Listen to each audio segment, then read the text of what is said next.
Hello বন্ধুরা, তোমরা সবাই কেমন আছো? দেখো, আমরা সিমেন্ট গোডাউনে কাজ করি। এটা হচ্ছে মেশিন, ওখানে আর কি ছাদ ঢালাইয়ের মশলা মাখানো হয়। আর এই যে সিমেন্ট গোডাউন, এখান থেকে সিমেন্ট কেটে দিতে হয় বস্তা।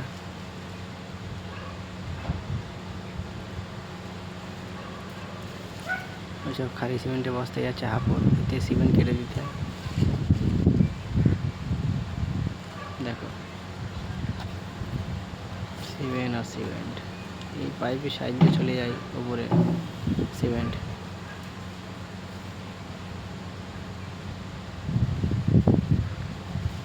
আমাদের হুক মেরে হাঁপড়ের উপরে তুলে দিতে হয়, হাঁপড়ে একজন কেটে দেয়, কেটে ঢেলে দেয়।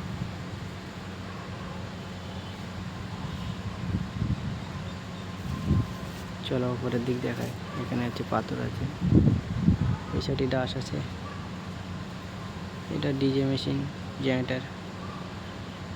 এই মেশিনটা চলে ঢালাই, যে মেশিনটা এটা দেখো।